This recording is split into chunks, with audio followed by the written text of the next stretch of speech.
I had a business for the first 5 years. I had the biggest ego I think you could ever find. I don't know how I got my head through doors because I was so integral to everything.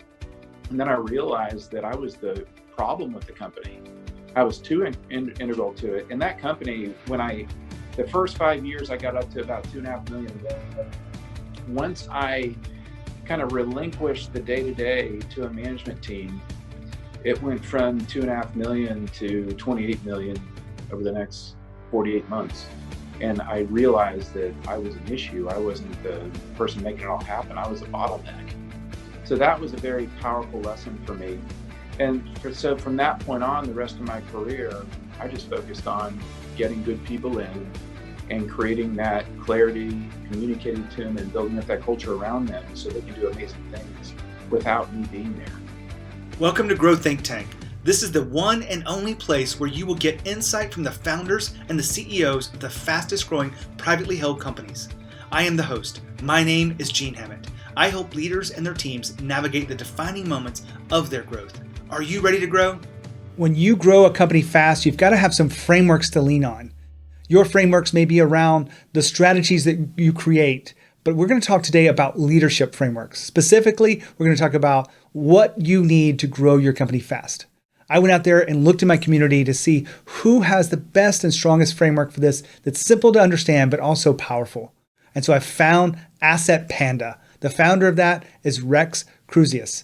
I know I mispronounced that name, but really do have a little bit of a crush on this type of leadership because it really aligns with what I believe. And I've done hundreds of interviews with fast growth leaders like yourself, but this interview really does light me on fire. So I'm going to share it with you without too much detail, but Rex really has grown his company fast.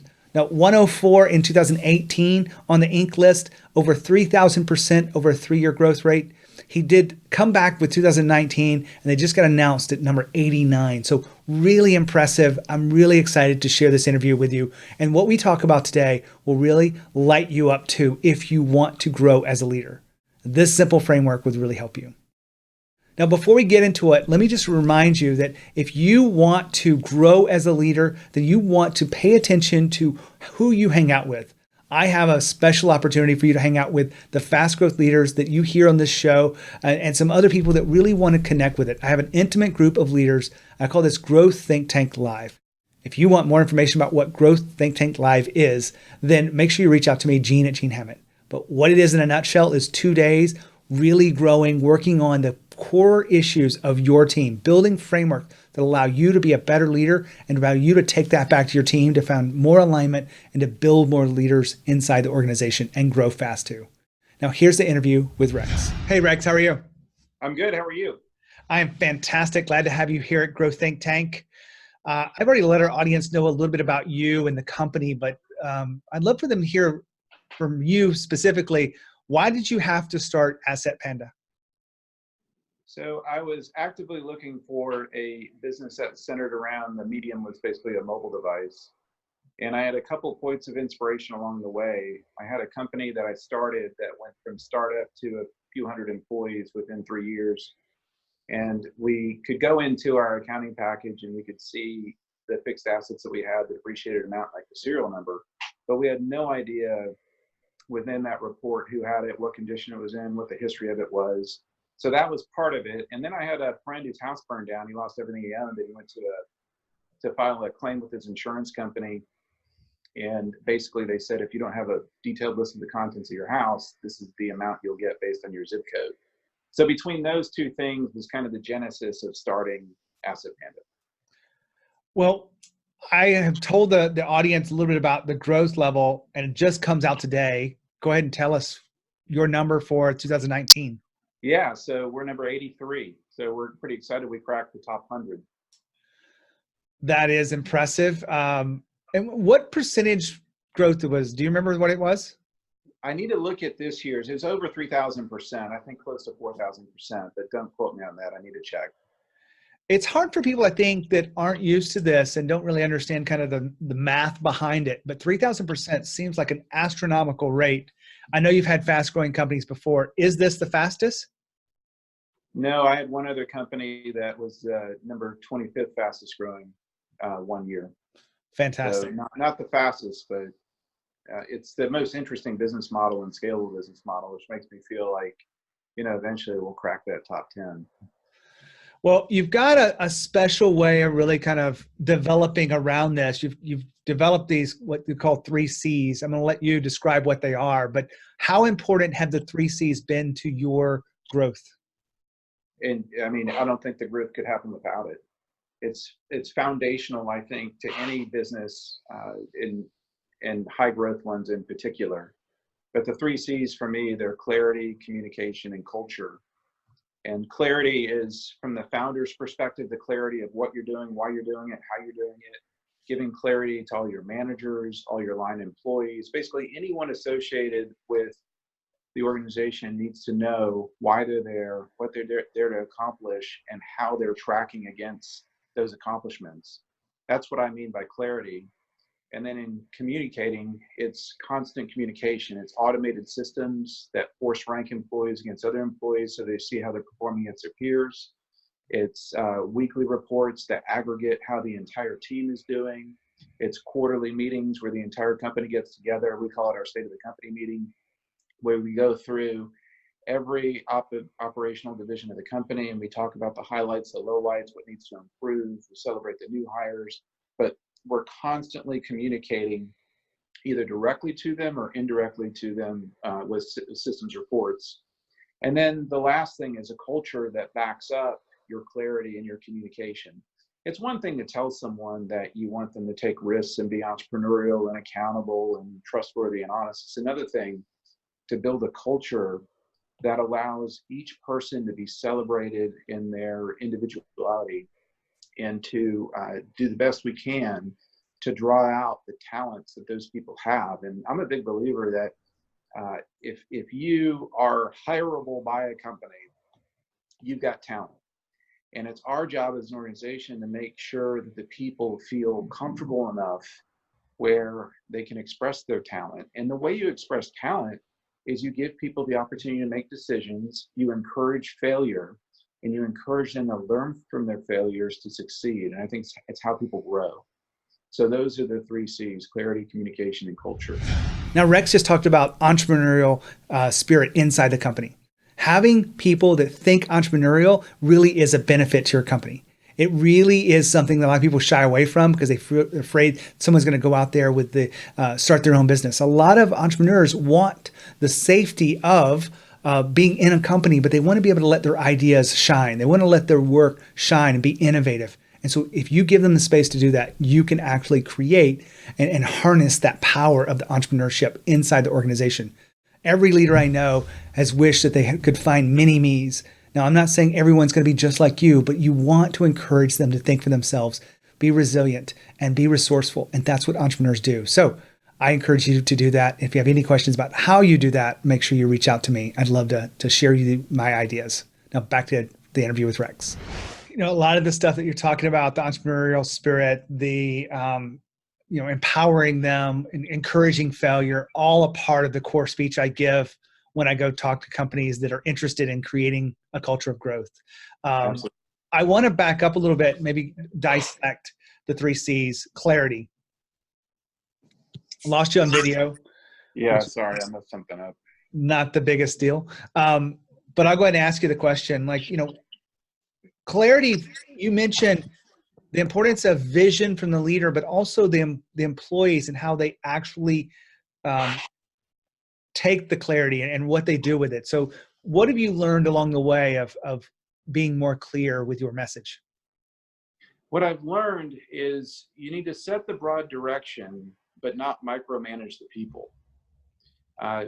Micromanagement is destructive to any organization, I think. People need the broad concepts, and then they need to figure out how to accomplish the task. And we need to encourage those folks to, think about things in a different light.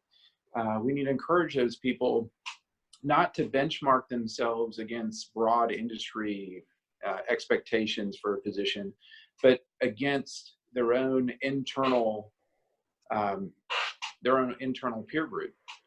And I think if you can do those things, then you can create an environment where people will come up with solutions and do things on a level that far exceeds your expectations. And that's what it's all about. I talk to a lot of leaders who feel the pressure of a growing business. I don't have the sense that you have as much pressure as they put on themselves, partly because I think you've learned to let go of it and let other people do what they do and allow that to grow the business. Is that fair to say? That's completely fair to say. And I learned, the hard way. I had a business for the first 5 years. I had the biggest ego I think you could ever find. I don't know how I got my head through doors because I was so integral to everything. And then I realized that I was the problem with the company. I was too integral to it. And that company, the first 5 years, I got up to about 2.5 million in revenue. Once I kind of relinquished the day-to-day to a management team, it went from 2.5 million to 28 million over the next 48 months. And I realized that I was an issue. I wasn't the person making it all happen. I was a bottleneck. So that was a very powerful lesson for me. And so from that point on, the rest of my career, I just focused on getting good people in and creating that clarity, communicating to them and building up that culture around them so they can do amazing things without me being there. Now, hold on for a second. Rex said, I was the bottleneck. I know I have felt that way before as a leader. You've probably felt that way too. If you're still feeling that you are the bottleneck, you're holding yourself back, then you've got to get real about yourself as the leader. You've got to have someone help you through that. That's just one of the core things I do. I love to help leaders through the defining moments of their business. If you're feeling that bottleneck, then you are the problem. You are very frankly, very directly, you've got to get out of your own way. This is what I soar at. This is what I'd love to help you with. So make sure you reach out to me and I'll share with you all of the details around this. And I can share with you stories about clients who've done this and really have broken away from it. That is just beautiful. And I will mention to you in the audience, if they haven't heard my story, the brief version is I ran a business from 0 to 5 million in 3 years. And I flatlined for about 5 years, 6 years into that. And I failed to grow as a company, but also as a leader. And that was the problem. And that's one reason why I do what I do. So I appreciate you being here with us, Rex. I want to go back to the other C's that you were talking about, communication. You mentioned the importance of technology inside of it. So tell us a little bit about how you're using technology to improve the communication with the team. Sure. So a number of ways. The items that pop up in my head readily are the auto dialers and artificial intelligence. Being able to tie a CRM into a cadence and have that cadence backed up by a system that prompts the employees is, to me, it's just mind-blowing and game-changing how much that has changed everything. We no longer have to go to someone and say, hey, how'd your day go? We can pull up a report and say, hey, you scored a 62 today, and yesterday you were an 85. And the difference was you had these conversations with people, and it's totally changed the dialogue and the back and forth with the people. The other thing is, I don't believe in forcing people to do mundane tasks. I want administrative work to be done, the preponderance of it done by the systems that we integrate with. My goal is not to force people to do grunt work, but get them focused on the goal. And what we mean by that is, we want to give them the map where the treasure is, not tell them to go find the treasure. And a lot of companies will just, blanket people with leads and try to get as much as they can out of them. And our goal is kind of a reverse funnel approach where we're not going to try to give you, tens of thousands of leads. We're going to try to give you the best ones where our product can make the biggest impact on the client. And you also mentioned the state of the company meeting. Is there anything you do in there special that you could share with us that might be sort of newsworthy? It's interesting.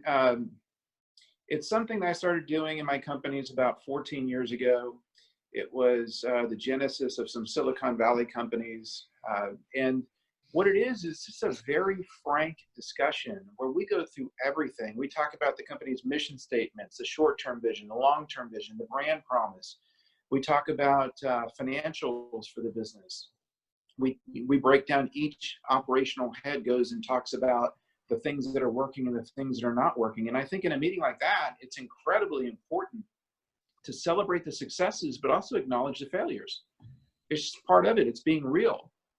And by having an open meeting like that and presenting to everyone in the organization, you'll get ideas and you'll get criticisms and you'll get thoughts about sales from someone in dev or in marketing might have an opinion about something that's happening on support.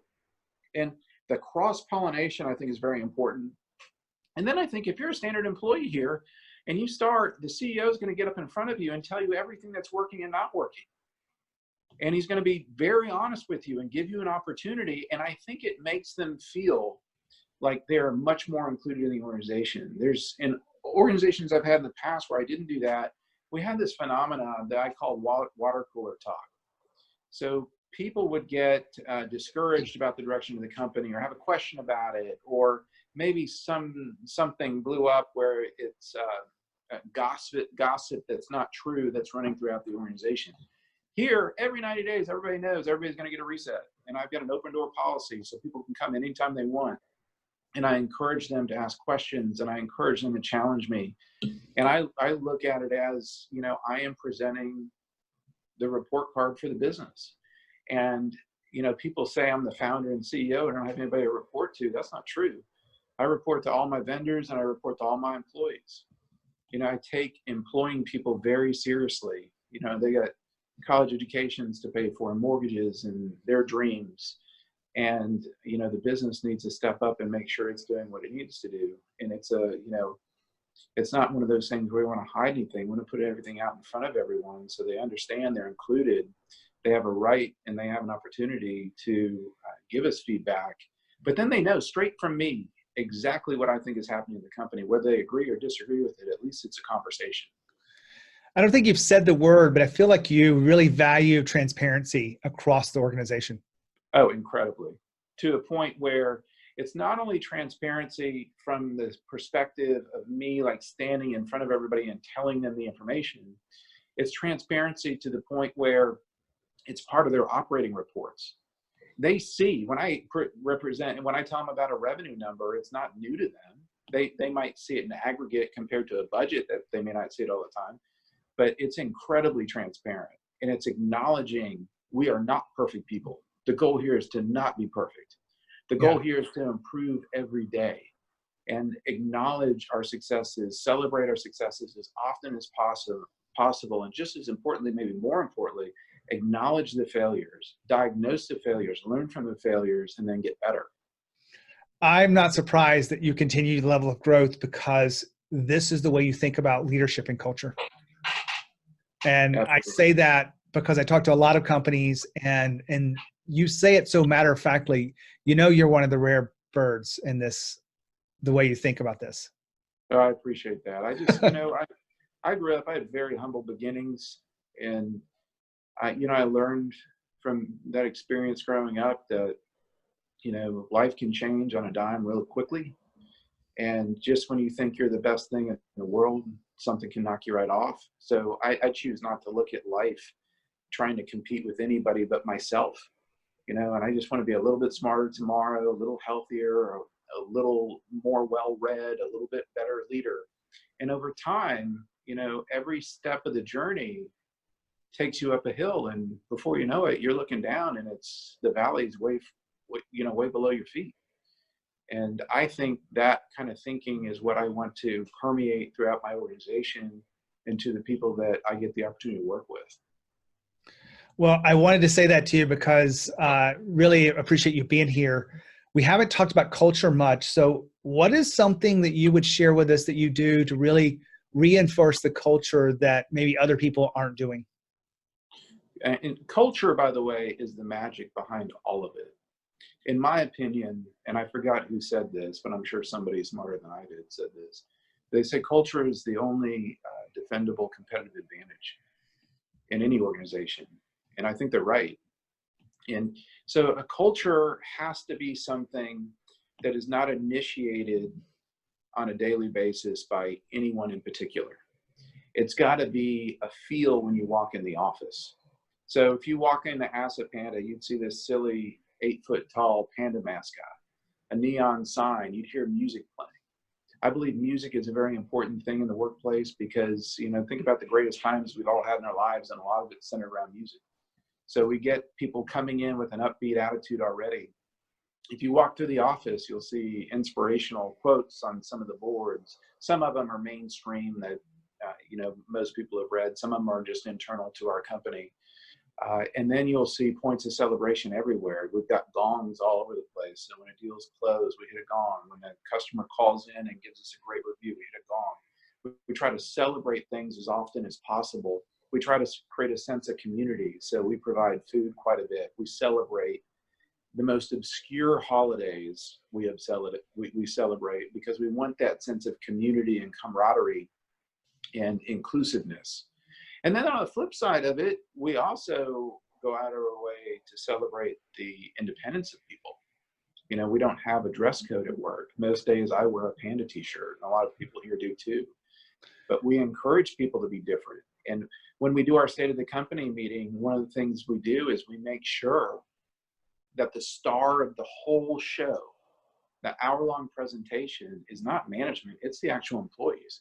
So the pictures are all employees doing things. It's celebrating what they've done. It's acknowledging a failure and what we did and how we learned from it. But the star of the show is always the people working on the show. And I think that's incredibly important.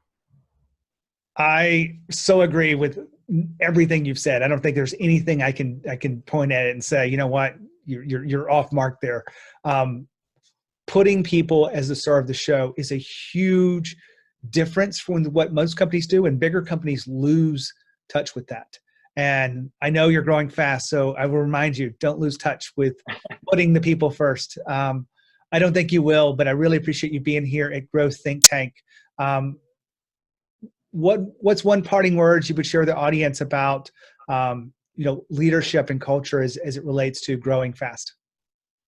I would emphasize that none of this is about perfection. No one has all the answers. Things change rapidly. My brother talks about the concept of listen hard and change fast, and I think he's right. It's not about perfection. It's about trying things, failing, learning, but never giving up. And when you lead someone in an organization, I think total transparency and just being a real person with folks makes all the difference in the world.